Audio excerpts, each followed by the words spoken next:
প্রিয় দর্শক, আসসালামু আলাইকুম। স্বাগত জানাই অন্টারপ্রেনিউর বাংলাদেশ আয়োজিত শি টক্সের আজকের পর্বে। আজ আমরা কথা বলবো এমন একজন নারী উদ্যোক্তার সাথে, যিনি নিজের সাহস, পরিশ্রম আর ভীষণ দিয়ে বাংলাদেশের ই-কমার্স খাতে শক্ত অবস্থান তৈরি করেছেন। জামদানির মতো আমাদের ঐতিহ্যবাহী শিল্পকে তিনি ডিজিটাল দুনিয়ায় নতুন করে পরিচয় করে দিয়েছেন দেশের বাইরে এবং সবার সামনে। তিনি north east mirror, Jamdani express আর জামদানি ডেভেলপমেন্ট সেন্টারের প্রতিষ্ঠাতা ও সিইও, এবং আমাদের আজকের অতিথি হোসনে আরা নুরি নওরি। আপু, ওয়েলকাম টু আওয়ার শো। কেমন আছেন? আলহামদুলিল্লাহ, অনেক ভালো আছি। তুমি কেমন আছো? জি আপু, আমি অনেক ভালো আছি।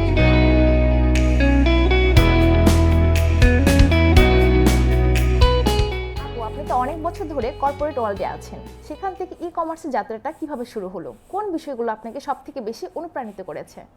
আচ্ছা, দারুণ কোশ্চেন করেছেন। তো আসলে আমি যখন আমি তো কর্পোরেট জগতে শুরু থেকেই আছি, কিন্তু আসলে আমার চেঞ্জটা শুরু হয়েছে করোনাকালীন সময় থেকে। তখন আমি তখন ই কমার্সের সাথে ওইভাবে পুরোপুরি যুক্ত ছিলাম না। সারা বাংলাদেশ যখন লকডাউনে ছিল এবং করোনার সময় সমস্ত মানুষ যখন ঘরে বসা, আমিও যেহেতু কর্পোরেট ওয়ার্ল্ডেই কাজ করছি, তো পাশাপাশি তখন মনে হয়েছে যে ঘরে বসে কিছু করা যায় কিনা। তো তখন মানুষ যারা অনেকে হয়তো বা চাকরি ছিল না, বা যারা চাকরির জন্য মনে করছে যে কি হবে না হবে, বা নারীদেরকে নিয়ে আমরা খুব বেশি ভয় পাচ্ছিলাম।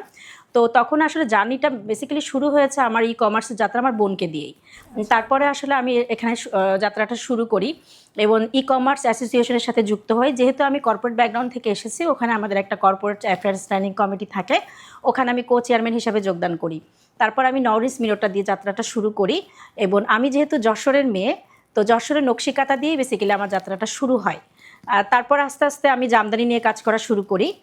নর্থ ইস্ট মিরর থেকে জামদানি এক্সপ্রেসটা শুরু করি, ওখানে আমি জামদানি শাড়ির নতুনত্ব শাড়ি নিয়ে কাজ করার চেষ্টা করি।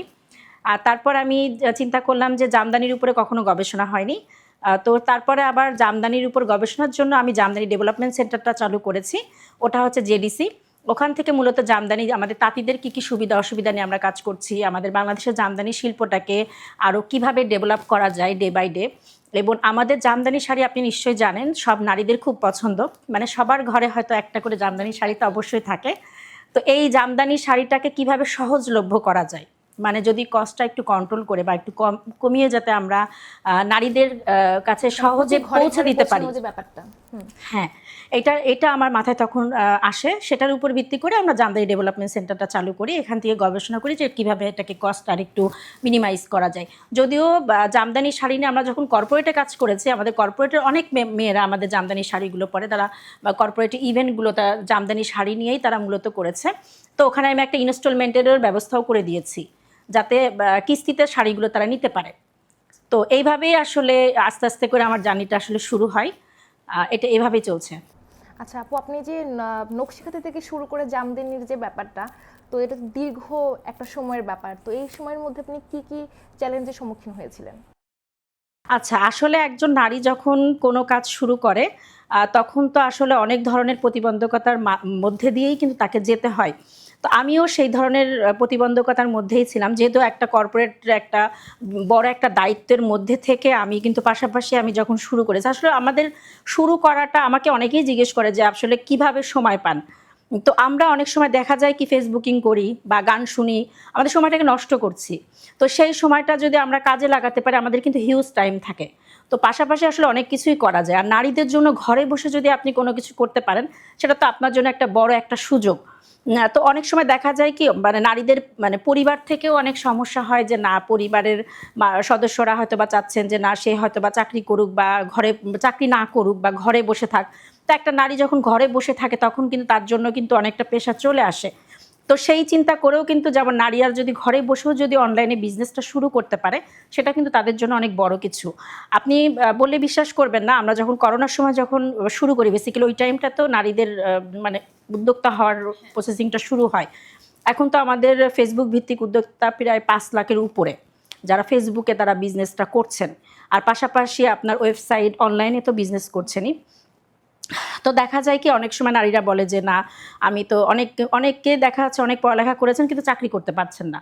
তো সেই সমস্ত নারীরা কিন্তু ঘরে বসে অনলাইনে বিজনেস করছেন, এবং চাকরি করে সে যতটা ইনকাম করতেন তার থেকে কিন্তু সে ঘরে বসে যে অনলাইনে বিজনেস করে সে আরও 10টা মানুষকে চালাচ্ছেন। তো এটা কিন্তু তার জন্য কিন্তু অনেক বড় কিছু। তবে সব কিছুর মূলেই কিন্তু আপনাকে জানতে হবে, আপনার স্কিলগুলো শিখতে হবে। আপনি একটা অনলাইনে বিজনেস চালু করলেন, করার পরে দেখলেন যে না আসলে আমি কিভাবে করব, অনেক সময় হতাশাগ্রস্ত হয়ে যায়। সেজন্য আমরা ই কমার্স অ্যাসোসিয়েশন থেকে কিন্তু বিভিন্ন ট্রেনিং সেশনেরও ব্যবস্থা করেছি, যাতে একজন উদ্যোক্তা শুরুতে কী করতে হবে তাকে, এবং কিভাবে তার বিজনেসটা রান করবে, কিভাবে সে ডে বাই ডে এটাকে ডেভেলপ করবে, সেগুলো আপনার এই ট্রেনিংগুলো যদি আপনার করা থাকে তাহলে খুব ইজিতে আপনি কিন্তু বিজনেসটা গ্রো করতে পারেন। আচ্ছা আপু, এই যে আপনি বললেন যে নারীদের যে ডেভেলপের যে ব্যাপারটা, তো যখন প্রথম নারী কেউ শুরু করেছিল তখন তো তারা প্রথম থেকে ট্রেনিং ছিল না, তো তখন কিভাবে আপনি সামলিয়েছিলেন সবকিছু? আচ্ছা, আমি যেহেতু e commerce association of Bangladesh e কমার্সের থেকেই কিন্তু কাজটা শুরু করেছি, এটা তো আপনি নিশ্চয়ই জানেন যে বাণিজ্য মন্ত্রণালয়ের আন্ডারে হয়।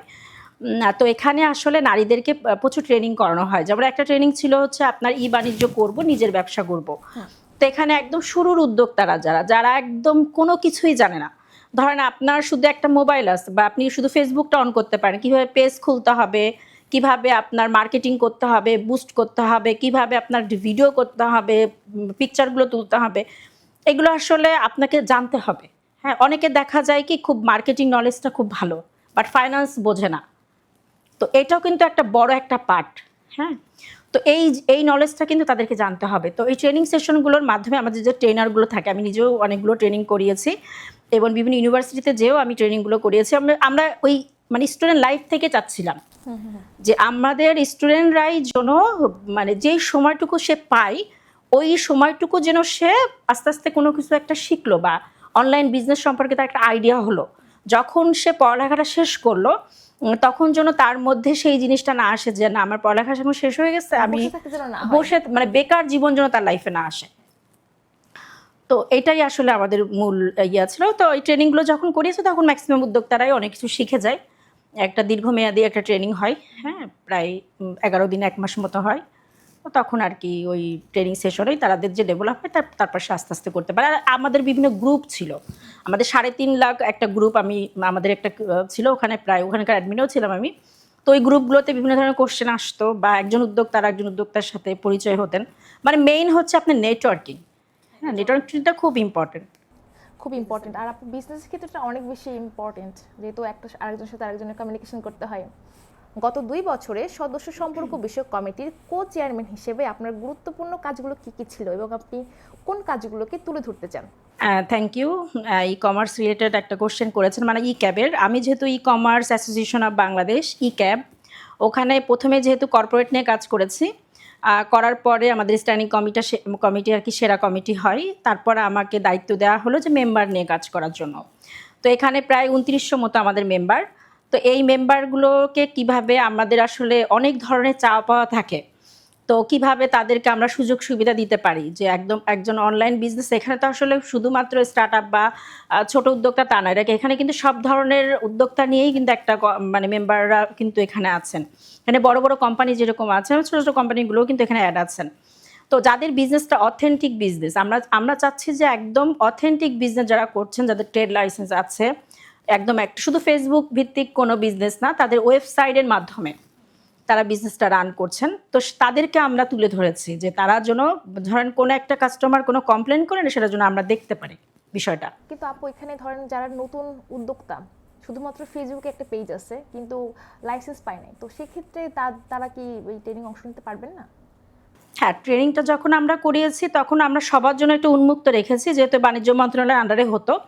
কিন্তু আমরা যেটাকে বেশি গুরুত্ব দিয়েছি সেটা হচ্ছে আমাদের যারা ই ক্যাবের মেম্বার, আমাদের যারা 2900 মেম্বার, ধরেন মেম্বারদের উপরে মেম্বাররা অনেক সময় দেখা যাচ্ছে কি অনেকে ট্রেড লাইসেন্স করতে চায় না, তারা তো আমাদের মেম্বার হতে পারবে না। তো আমরা চেয়েছি শুধুমাত্র ফেসবুক একটা পেজ খুলে বিজনেস না, আমরা চেয়েছি যে একদম তার একটা ট্রেড লাইসেন্স থাকবে, তার একটা অফিস থাকবে, তার একটা ওয়েবসাইট থাকবে এবং তার পেজ তো থাকবেই। তো তারপরে সে ধরেন বিজনেসটা শুরু করলো, তারপরে যে সে কী করবে, আবার দেখা যাচ্ছে অনেকে কোনো কিছু নেই, একদম শুরুতে উদ্যোক্তা হয়েছেন, তাদের জন্য আমরা সুযোগটা রেখেছিলাম। যে তারা কিভাবে শুরু করবে, নারী উদ্যোক্তা থেকে শুরু করে নতুন উদ্যোক্তা থেকে শুরু করে ক্ষুদ্র উদ্যোক্তা, তারাও এই ফ্যাসিলিটিগুলো পেয়েছেন। তো সবাইকে তো আসলে সব একই টাইমের মধ্যে আমরা দিতে পারি না, একদম জেলা ওয়াইজ হয়েছে।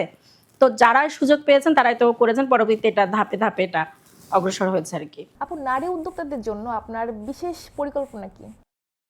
আচ্ছা, আমি আসলে উদ্যোক্তার ক্ষেত্রে আমি যেমন কখনো আমি যখন স্টুডেন্টদের ইউনিভার্সিটিতে যখন ট্রেনিং বিভিন্ন সেশন করেছি, তো অনেকেই নারী উদ্যোক্তা বা ক্ষুদ্র উদ্যোক্তা বা উদ্যোক্তা আমার কাছে মনে হয়েছে যেটা একজন উদ্যোক্তা যখন উদ্যোগটা নেয়, সে আসলে নারী না পুরুষ এটা চিন্তা করার কোনো দরকার নেই। সে যে উদ্যোগ নিয়েছে এটাই তার জন্য একটা বড় একটা চেষ্টা, বা সে যে একটা কাজে নেমেছে যে আমি এই কাজটা করব। তো নারীরা যদি মনে করে যে নারীদেরকে আমরা বিশেষভাবে ফোকাস করি এই কারণে যে নারীরা বেশি হতাশ হয়ে যায় কাজের ক্ষেত্রে। তো একজন উদ্যোক্তা যখন উদ্যোগ গ্রহণ করে তখন কিন্তু সে অনেকটা চিন্তা ভাবনা করেই কিন্তু সেই উদ্যোগটা গ্রহণ করে। এটাই কিন্তু তার জীবনে কিন্তু অনেক বড় একটা জিনিস যে আমি একটা উদ্যোগ নিয়েছি। তো উদ্যোগ না নিলে তো আসলে কোনো কাজ সামনে আগানো সম্ভব না।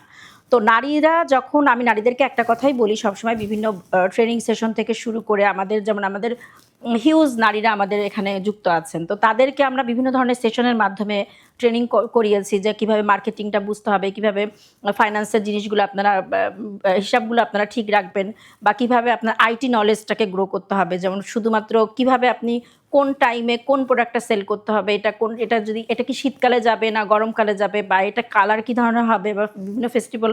তো এই সমস্ত জিনিস অনেকের মধ্যে হয়তো থাকে না, তো এইগুলোকে আমরা ট্রেনিংয়ের মাধ্যমে যখন শেখাই, তো নারীদের এই জিনিসগুলো যদি সবাই মোটামুটি, নারী শুধু না, সমস্ত উদ্যোক্তাদের, সব উদ্যোক্তারা যদি এটা জেনে যদি কাজটা শুরু করে তাহলে সে অনেক অনেক ভালো কিছু করতে পারে এবং সামনে এগিয়ে যেতে পারে। এখানে আসলে হতাশা হওয়ার কিছু নেই। আমি যেটা আগেই বলেছি যে আপনার আত্মবিশ্বাস থাকতে হবে, হ্যাঁ, মনোবল থাকতে হবে যে আমি এই কাজটা করছি, এটাকে আমাকে ভালোভাবে করে শেষ করতে হবে।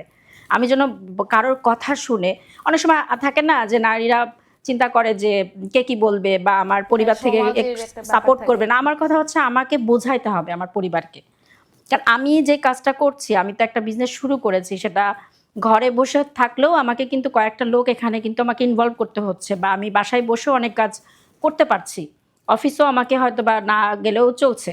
তো তখন আসলে আমার মনে হয় যে পরিবারকে সেটা বোঝাইতে হবে যে না, আমি পরিবারের জন্য কিন্তু কাজটা মূলত করছি আমার পরিবারের জন্য। তো পরিবারের যদি বাবা মা ভাই বোন বা হাজব্যান্ড যেই থাকুক না কেন, ওনাদেরকে যদি আমরা সুন্দরভাবে জিনিসটাকে বোঝাতে পারি, আমার মনে হয় না যে এখানে কোনো পরিবার থেকে কোনো বাধা সৃষ্টি হয়। আর যে কোনো কাজ শুরু করতে গেলে, যেটা আমি বললাম, বিভিন্ন ট্রেনিং সেশন বা বিভিন্ন স্কিল ডেভেলপ করা, বা এগুলো যদি আমার ঠিক থাকে তাহলে তার কোনো কিছু তো আসলে প্রবলেম হওয়ার কথা না। আপু, কিছুদিন আগেই তো ক্যাবের নির্বাচন হওয়ার কথা ছিল, আপনি সেখানে অংশগ্রহণ করতে চেয়েছিলেন। তো যদি অংশগ্রহণ করতেন এবং নির্বাচিত হতেন, তো সেই ক্ষেত্রে কোন 3টি কাজ আপনি এগিয়ে রাখতেন? থ্যাংক ইউ, সুন্দর একটা কোশ্চেন। আসলে নির্বাচন করার ইচ্ছাটা আমার, আমি যেহেতু প্রায় 6 বছরের উপরে মেম্বার নিয়ে কাজ করছি ক্যাবে, যেমন কর্পোরেট অ্যাফেয়ার্স নিয়ে, কর্পোরেটদেরকে নিয়ে কাজ করছি। তো পরপর আমার স্ট্যান্ডিং কমিটি হচ্ছে সেরা স্ট্যান্ডিং কমিটি হয়েছিল, তো সেখানে আমি অ্যাওয়ার্ডও পেয়েছি কমার্স থেকে। তো সেই ধারাবাহিকতায় আসলে মেম্বারদের জন্যই আমার আসলে ইলেকশনটা করা, তাদের সাপোর্টের জন্যই আমার ইলেকশনের নমিনেশন পেপারটা আমি নিয়েছিলাম। তো আমার আসলে একটাই লক্ষ্য, কেন বললাম মেম্বারদের কথা, আমার মূল লক্ষ্যটাই হচ্ছে মেম্বারদের নিয়ে কাজ করা, আমাদের নারীদের নিয়ে কাজ করা। আমাদের মেম্বারদের, যেমন আমি 100-র উপরে এমইউ করেছিলাম, আমি বড় বড় কর্পোরেটদের সাথে এমইউ করেছিলাম কমার্সের সাথে, তারা একটা ফ্যাসিলিটি কমার্স মেম্বারদেরকে দিয়েছিল কোম্পানিগুলো। তো সেটা আমি ওই পর্যন্ত করে, তার পরবর্তী ধাপটা আমি আসলে করতে পারিনি, তারপরে ইলেকশনটা শুরু হয়ে যায়। তো ওইটার আমি পরবর্তী ধাপটাকে আমি এগিয়ে নিয়ে যেতে চেয়েছিলাম, যেমন মেম্বার ওয়েলফেয়ারের মাধ্যমে যদি কোনো মেম্বার যদি ধরেন মারা যায়, বা তার পরিবারের যদি কোনো ক্ষতিগ্রস্ত হয়, সেটা একটা ফান্ড আমরা ক্রিয়েট করে ওখান থেকে আমরা মেম্বারদের হেল্প করতে পারতাম, কিংবা সুবিধাবঞ্চিত যে নারীগুলো আছে তাদের হয়ে আসলে আমাদের কাজ করা, তাদের বিজনেসটাকে বাজারজাতকরণ, বা সুবিধাবঞ্চিত যে নারীরা। তারপর হচ্ছে আমরা যেহেতু মেম্বারদের কার্ড করেছিলাম, সেই কার্ডের মাধ্যমে মেম্বাররা যারা আরও বেনিফিটেড হয়। তারপর হচ্ছে আমরা মেম্বারদের, যেমন আমি অনেকগুলো ম্যানিফেস্টো তৈরি করেছিলাম, তার মধ্যে উল্লেখযোগ্য 3টা পয়েন্টই বলছি। যেমন মেম্বারদের যেমন অনেক ক্ষেত্রে হয় কি, যেটা ফান্ডের একটা ব্যবস্থা দরকার হয়, যেমন ব্যাংক থেকে তারা ঠিকমতো ফান্ড পায় না, তো সেই ক্ষেত্রে আমার ইচ্ছা যে তাদের জন্য কিছু কাজ করা। যেন তারা ইজিলি বিজনেসটা করতে পারে এবং একটা ইনভেস্ট যেন পায়, সেটার জন্য তারা সুন্দর মতন করে করে বা বিজনেসটাকে যাতে রান করতে পারে। তো বেসিক্যালি আমার মূল চিন্তাধারাই হচ্ছে মেম্বারদেরকে নিয়ে। আমার আমার স্লোগানটা এরকমই ছিল যে ই ক্যাবের সাথে মেম্বার সেবায় পাশে। এইটাই আমার মূল স্লোগান ছিল। আপু, ই ক্যাবের সদস্যদের জন্য অনলাইন বা অফলাইন যে মেলা বা ট্রেনিং, সে সম্পর্কে আপনি কি বলতে চান? আচ্ছা, ই ক্যাবের যে আমাদের যে 2800-এর উপর 2900 মেম্বার, তো আমাদের কিন্তু অনেক সময় যে এসএমই মেলাগুলো কিন্তু হচ্ছে, এখনও কিন্তু একটা মেলা হচ্ছে।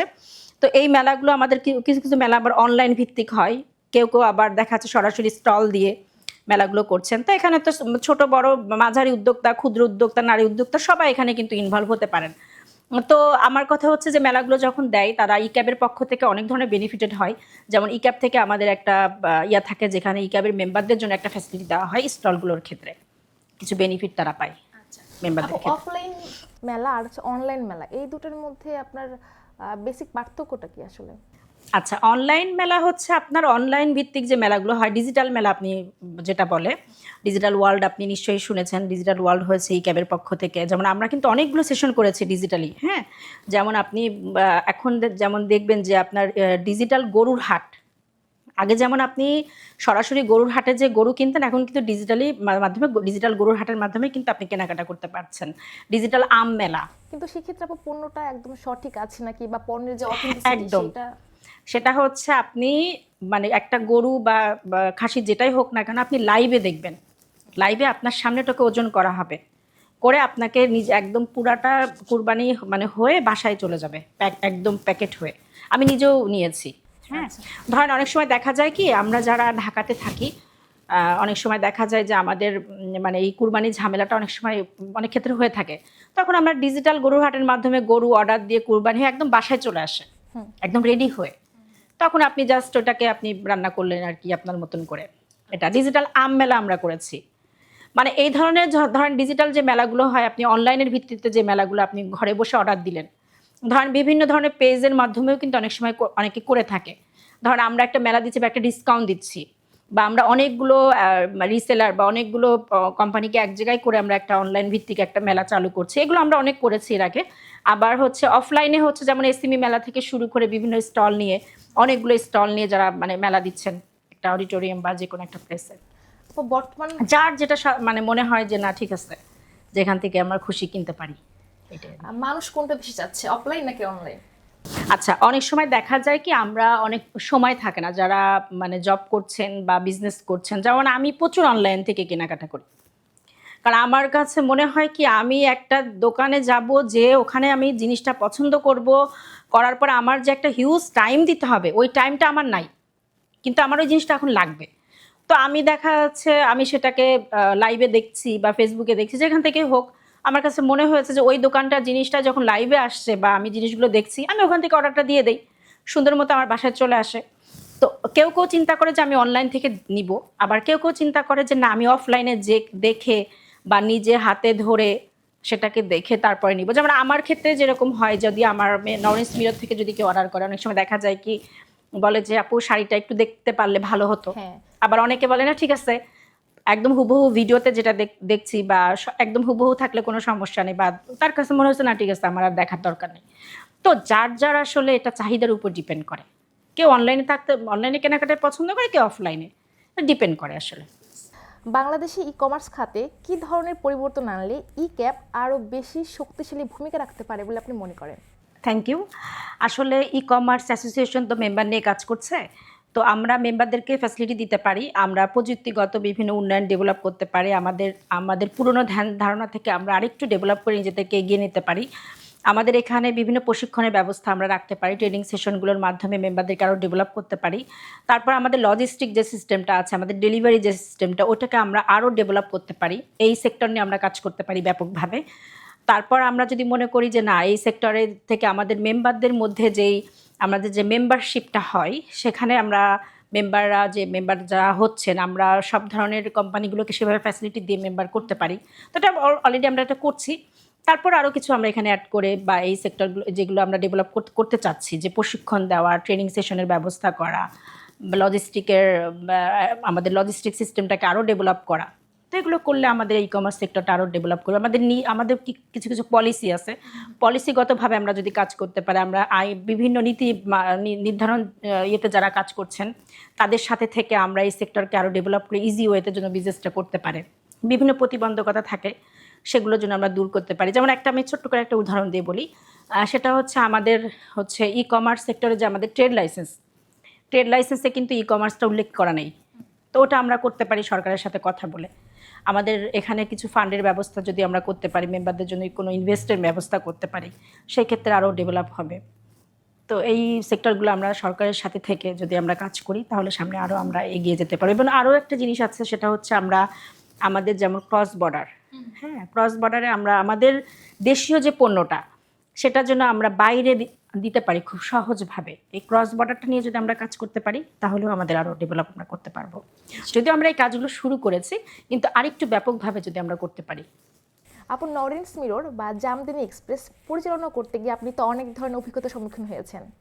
তো ই ক্যাবে সেই অভিজ্ঞতাগুলোকে কিভাবে কাজে লাগাতে পারবেন? আচ্ছা, অভিজ্ঞতাগুলো তো আমি আসলে কাজে লাগাচ্ছি। যখন আপনি নিজে কোনো বিজনেস করবেন তখন তো আপনি এটা থেকে কি কি সুবিধা অসুবিধা, আমি যে কথাগুলো একটু আগে বললাম, বা এই ধরনের ডেভেলপগুলো হলে আমাদের জন্য বেটার হয়, তো এটা তো আসলে বিজনেস থেকে আমরা শিখি মূলত।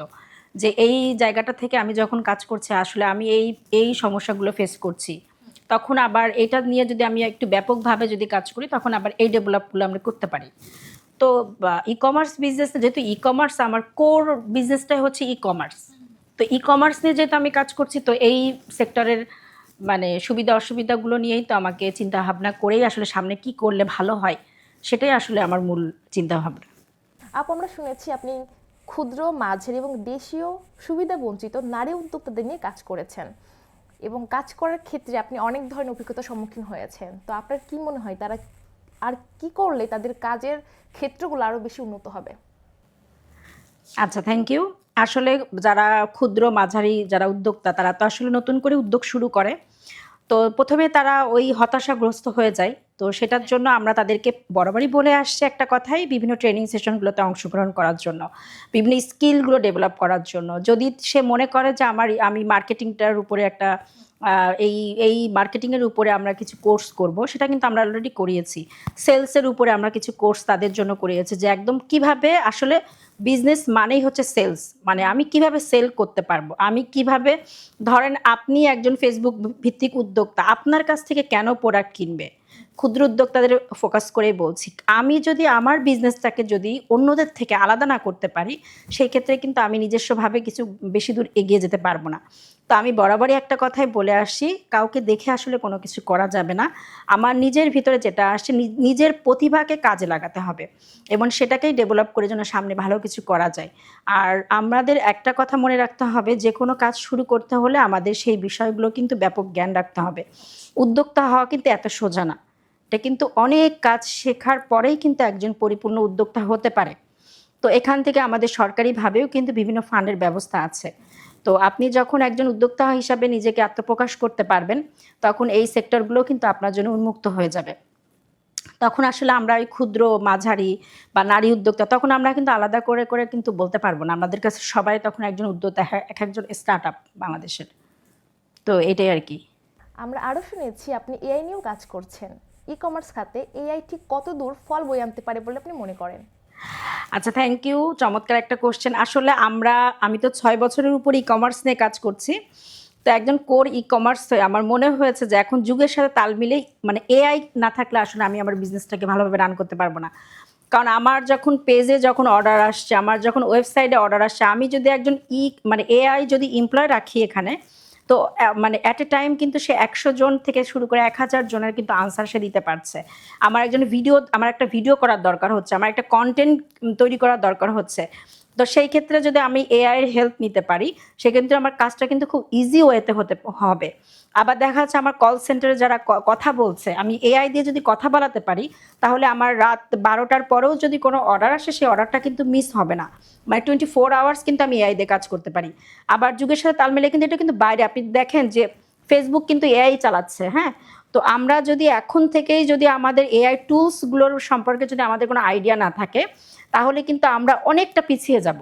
যেহেতু আমরা ই কমার্সের বিজনেস শুধু না, আমাদের যে কোনো ধরেন আমরা মনে করি চাকরির ক্ষেত্রে আপনাকে কিন্তু আর কিছুদিন পরে যদি আপনার যদি এআই টুলস সম্পর্কে যদি আইডিয়া না থাকে, আপনি কিন্তু চাকরিতেও কিন্তু খুব বেশি ভালো কিছু করতে পারবেন না। তো এখন থেকেই কিন্তু অবশ্যই আপনাকে ডেভেলপ হয়ে ট্রেনিং সেশনগুলো করতে হবে, মানে টুলসগুলো সম্পর্কে আপনাকে জানতে হবে যে কিভাবে কোন টুলসটা আপনি কাজে লাগাতে পারবেন। ধরেন একটা প্রেজেন্টেশন রেডি করছেন, আগে তো অনেক সময় লাগতো, এখন কিন্তু এআইয়ের মাধ্যমে কিন্তু আমরা খুব ইজি ওয়েতে কিন্তু করতে পারছি। তো এটা কিভাবে করব, কিভাবে কন্টেন্ট রেডি করব, কিভাবে একটা ভিডিও তৈরি করব, কিভাবে আমি কথা বলবে এআই, তো সব কিছুই কিন্তু আমার জানার দরকার আছে। যেহেতু আমি এআই কনসাল্ট হিসাবে কাজ করছি, তো এই বিষয়গুলো নিয়ে কিন্তু আমি বিভিন্ন কোম্পানির সাথে অলরেডি আমরা কথা বলেছি, তাদের কোম্পানিতে কিভাবে একজন এআই এমপ্লয় আমরা দিতে পারি এবং তার কাজটাকে আরও সোজা হবে এবং তার কস্ট কন্ট্রোল হবে, পাশাপাশি 24 আওয়ার্স সেজন্য একজন এমপ্লয় দিয়ে কাজটা করাতে পারে। এবং ই কমার্স ক্ষেত্রে একটা ব্যাপক জন্য একটা পরিবর্তন আসে সামনে। ই ক্যাবে যখন মানে আমাদের ই কমার্স সেক্টরে আমি যেহেতু ইলেকশন করছি, সামনে যদি আমি আসতে পারি আমাদের বোর্ডে, তাহলে অবশ্যই আমরা এআইয়ের উপরে একটা ট্রেনিং সেশনগুলোর ব্যবস্থা রাখবো। যেহেতু এখন আমাদের কার্যক্রম পুরোপুরি অফ আছে, তো সামনে যেহেতু হবে, তো এগুলোর উপরে আমরা আসলে ফোকাস করব। ওকে আপু, কিন্তু আপু সেই ক্ষেত্রে এআই যে কর্মী নিয়োগ করছেন, এখানে কি কোনো পেমেন্টের ব্যবস্থা করছেন? আচ্ছা, ধরেন আপনি যদি এটা হচ্ছে কি আপনার সফটওয়্যারের সাথে আমরা এআইটাকে ইন্টিগ্রেট করে দিব। হ্যাঁ, আপনার আইটির সাথে আমরা কথা বলে আপনার সফটওয়্যারের সাথে যখন ইন্টিগ্রেট হয়ে যাবে, ধরেন আপনি মনে করবেন যে এআই একজন এমপ্লয়, একটা সাধারণ মানুষ, কিন্তু তাকে আপনার বসার জায়গা দিতে হচ্ছে না বা কোনো কিছু না, কিন্তু 24 আওয়ার্স সে আপনার কল করবে। কল সেন্টারগুলো যে কলগুলো হয়, সেগুলো এআই একজন এমপ্লয় একদম নর্মাল একটা মানুষের মতনই, বাংলা এবং ইংলিশ যে কোনো কল যখন আসে তখন সেটা রিসিভ করছে এবং আনসার দিচ্ছে। আমরা সেটাকে ওই এমপ্লয়টাকে এআইটাকে আমরা ট্রেনিংয়ের মাধ্যমে তাকে আমাদের পুরো নলেজগুলো গ্যাদার করে দিচ্ছি, যে আমার এই কোম্পানি সম্পর্কে পুরো আইডিয়াটা তার মধ্যে থাকবে এবং সে একদম মানে কারেক্ট অ্যান্সারগুলো কিন্তু সে একজন কাস্টমারকে দিবে। পাশাপাশি 24 আওয়ার্স কাজ করছে। আপনার নতুন করে একজন এমপ্লয় রাখতে হলে তার পেছনে কিন্তু আপনার অনেক খরচ, তো খরচটাও কিছুটা মানে হচ্ছে, কিন্তু যিনি ওনাকে ট্রেনিং করছেন তাকে আমরা কিন্তু শিখিয়ে দিচ্ছি, সেই আইটি পার্সনকে, যে কিভাবে আপনি এআই চালাবেন। তো এটা তো আমরা আসলে নর্মাল যে বড় বড় কোম্পানিগুলো যেগুলোতে আমরা এআই দিচ্ছি, তারা মূলত এই কাজগুলো করছে। আর আমাদের ছোটো ছোটো উদ্যোক্তারা যারা আছেন, আমরা যারা ই কমার্স বিজনেস করছি, তো তাদের ক্ষেত্রে যেটা হবে, তাদের ওয়েবসাইটের সাথে আমরা এআই ইন্টিগ্রেট করে দিব। হ্যাঁ, এআই ইন্টিগ্রেট যখন আমরা করে দিচ্ছি, তখন দেখা যাচ্ছে ওয়েবসাইটে যত ধরনের কোয়ারিজ আছে সবগুলোই কিন্তু ওই এআইয়ের মাধ্যমে আনসার দিচ্ছে, ওখানে আলাদা করে কোনো মানুষের দরকার হচ্ছে না, সেটা একটা রিপোর্ট আকারে আপনার কাছে চলে যাবে। এখানে একটু থামাই, সেটা হচ্ছে ধরেন এই যে আপনি যে এআই কর্মী নিয়োগ দিচ্ছেন, এতে তো অনেকগুলো কাজ এগিয়েও যাচ্ছে, কিন্তু আপনার কি মনে হচ্ছে না এর পাশাপাশি অনেকগুলো মানুষের কর্মসংস্থান হারাচ্ছে? আচ্ছা, এটা সম্পূর্ণ একটা ভুল ধারণা। সেটা হচ্ছে আমরা যখন যুগের সাথে তাল মিলিয়ে যখন চলবো, যখন আপনি এআই সম্পর্কে আপনার কোনো নলেজ থাকবে না, সেটা চাকরি ক্ষেত্রে হতে পারে, বিজনেসের হতে পারে, স্টুডেন্ট লাইফে হতে পারে, একজন উদ্যোক্তা হিসেবে হতে পারে, তখন আপনি কিন্তু অন্যদের থেকে পিছিয়ে যাবেন। যখন এখন কি হচ্ছে, একটা মেল তৈরি করতে হলে যতটুকুন সময় লাগে, আপনি যদি এআইয়ের হেল্প না নিয়ে যদি আপনি আপনার মতন করতে চান, অনেক সময়ের দরকার হচ্ছে, আপনি কিন্তু সরাসরি এটা করতে পারছেন। তো আপনার চাকরি হারাবে না, বরঞ্চ আপনি যদি এআই টুলস সম্পর্কে না জানেন, সেই ক্ষেত্রে আপনি চাকরি থাকলেও আপনার চাকরি আপনি বেশি দিন করতে পারবেন না। মানে আপনাকে এগিয়ে থাকতে হবে, কারণ এআই তো ওনাকে তো আমাদের মাধ্যমেই ওটাকে ডেভেলপ করতে হবে বা ট্রেনিংগুলো দিতে হবে, তারপরে না সে কাজ করবে। তো আপনাকে আগে জিনিসটা জানতে হবে, তারপরে না আপনার টুলসগুলো আপনি ইউজ করতে পারবেন। এটাই আর কি। আমরা তো যুগের সাথে তাল মিলে, আমরা আগে ফেসবুক কি হতো, আমরা ফেসবুকে অনেক ফিচার আমরা জানতাম না, তো ওগুলো আমরা শিখেছি, শেখার পরে এখন কিন্তু আমরা ইউজ করছি। যারা একদমই বোঝে না, তারা কিন্তু আমাদের থেকে অনেক পিছিয়ে আছে। যারা ভিডিও করতে পারে না বা ভিডিও বানাতে পারে না, হয়তো ভিডিও কন্টেন্ট সম্পর্কে তাদের কোনো আইডিয়া নেই, তারা কিন্তু অনেকটা পিছিয়ে। তো এই টুলসগুলো আপনাকে জানতে হবে, আগে নিজেকে শিখতে হবে। আপু, আমরা আমাদের শোয়ের একবারে শেষের পর্যায়ে চলে এসেছি। আমরা এখন জানতে চাইবো আগামী 5 বছরে আপনার ভবিষ্যৎ পরিকল্পনা কি? আচ্ছা, থ্যাংক ইউ। আসলে ভবিষ্যৎ পরিকল্পনা তো এখন থেকেই মানে অনেক আগে থেকেই শুরু করেছি। সেটা তো আসলে মানুষের ভবিষ্যৎ পরিকল্পনা তো আস্তে আস্তে হয়। তো যেহেতু আমার আগে যেমন ইচ্ছা ছিল আমার জামদানি বা নওনিস মিরোকে একটা ব্র্যান্ড হিসাবে ক্রিয়েট করা, সেটা আলহামদুলিল্লাহ আমি করেছি। যেহেতু এটা আমি অলরেডি ডেভেলপমেন্ট সেন্টারও তৈরি করেছি জেডিসির মাধ্যমে। তো এখন যেটা আছে, যেমন আমি বললাম যে ক্রস বর্ডারের মাধ্যমে বাইরে এটাকে কিভাবে প্রমোট করা যায়, এটা নিয়ে যেহেতু আমি কাজ করছি, তো এটাকে আরও কিভাবে ডেভেলপ করতে পারি, যেহেতু ই কমার্সের একজন কোর হিসাবে আমার মনে হয়েছে যেন আমরা বাইরের দেশগুলোতে যদি সহজলভ্যভাবে যদি জামদানিকে ক্রস বর্ডারের মাধ্যমে আরও ব্যাপকভাবে প্রমোট করতে পারি, সেটা হবে আমাদের জন্য আরও বিশেষ কিছু। যদিও এখন জামদানি শিল্পটাকে অনেক দূর পর্যন্ত আমরা এগিয়ে নিয়ে গিয়েছি, এখন কিন্তু দেখবেন যে জামদানি একটা সময় যেমন খুব অবহেলিত অবস্থায় কিন্তু ছিল, এটার উপরে মানুষের ওরকম কোনো কনসেন্ট্রেশন ছিল না। তো এখন কিন্তু ডে বাই ডে কিন্তু মানুষের জামদানির প্রতি প্রচণ্ড আগ্রহ তৈরি হয়েছে। তো সেই আগ্রহটা আমরা তৈরি করতে পেরেছি, সামনে এটাকে আমরা আরও বেশি জনপ্রিয়তা অলরেডি একটা, যেহেতু আমাদের একটা জিআই পণ্য, যেটা আমরা দেশের বাইরে কিভাবে নিতে পারি একদম খুব সহজভাবে, সেটা নিয়ে কাজ করার ইচ্ছা আছে। খুবই ভালো আপু, মানে হারিয়ে যাওয়া ঐতিহ্যকে আমরা যখন আবার নতুন করে ফিরিয়ে আনছি, ভালো লাগছে শুনে। আপু, আমাদের এন্টারপ্রেনার বাংলাদেশের দর্শকদের জন্য কি বলতে চান? অসংখ্য ধন্যবাদ। এত সুন্দর একটা প্ল্যাটফর্মে আজকে আমি যুক্ত হয়েছি, অনেক অনেক কথা আপনাদের কাছে শেয়ার করলাম। ই কমার্স, উদ্যোক্তা বা এআই সব কিছু আপনাদের কাছে আজকে শেয়ার করেছি। আপনারা যারা দর্শক আজকে যারা প্রোগ্রামটা দেখেছেন, নিশ্চয়ই আপনারা উপকৃত হবেন। আসলে উদ্যোক্তা যারা হয়েছেন, বেসিক্যালি আমি তো নারীদের নিয়ে এবং উদ্যোক্তাদের নিয়ে বেশি কথা বলেছি, তো তারা সবসময় নিজেকে কনফিডেন্ট রাখবেন এবং কখনোই হতাশ হবেন না। আপনারা সবসময় মনে করবেন যে আমাকে শিখতে হবে, জানতে হবে এবং আমার যে গ্যাপটা আছে সেটা আমাকে বুঝতে হবে এবং আমি কোথায় নিজেকে দেখতে চাই সেটাও আমাকে জানতে হবে। তো এই জিনিসটা যদি আমাদের মধ্যে থাকে এবং আজকে যারা দর্শক পুরো সময়টা নিয়ে যে প্রোগ্রামটা দেখলেন, আমার মনে হয় আপনাদের জীবনে যদি এটা কাজে লাগাতে পারেন তাহলে ডেফিনেটলি আপনারা অনেক দূর যেতে পারবেন। তো কাজেই হতাশা হওয়া যাবে না, সুন্দরভাবে নিজের বিজনেসটা গ্রো করে এগিয়ে যেতে হবে। আর এইরকম একটা চমৎকার প্ল্যাটফর্মে এসে যখন আমরা কথা বলছি বা আপনারা শুনছেন, তো আপনাদের মধ্যে যেই আমাদের দর্শক এবং যারা যারা এখানে উপস্থিত আছেন একটা সংযোগ তৈরি হচ্ছে, এটার মাধ্যমে কিন্তু অনেক কিছু শেখার আছে। তো অসংখ্য ধন্যবাদ আপনাকেও এত সুন্দর একটা আয়োজন করার জন্য। ভালো থাকবেন। ধন্যবাদ আপু, আপনাকে অসংখ্য ধন্যবাদ আপনার মূল্যবান সময়টুকু আমাদের দেওয়ার জন্য। আপনার থেকে আজকে অনেক কিছু শিখলাম আপু, এবং আমাদের দর্শক যারা আছেন, যারা নতুন করে নিজের স্বপ্নকে সামনের দিকে এগিয়ে নিয়ে যেতে চান, তাদের জন্য অনেক উপকার হলো আপু। ধন্যবাদ আপনাকে। দর্শক শ্রোতা, আপনাদেরকে অসংখ্য ধন্যবাদ আমাদের এই প্রোগ্রামটি দেখার জন্য। দেখা হবে নতুন কোনো পর্বে, নতুন কোনো গল্প নিয়ে। আমি বন্যা রয় আজ বিদায় নিচ্ছি। ততদিন পর্যন্ত ভালো থাকুন, সুস্থ থাকুন, আর নিয়মিত আপডেট পেতে চোখ রাখুন এন্টারপ্রেনার বাংলাদেশের ফেসবুক পেজে এবং ইউটিউব চ্যানেলে। ধন্যবাদ।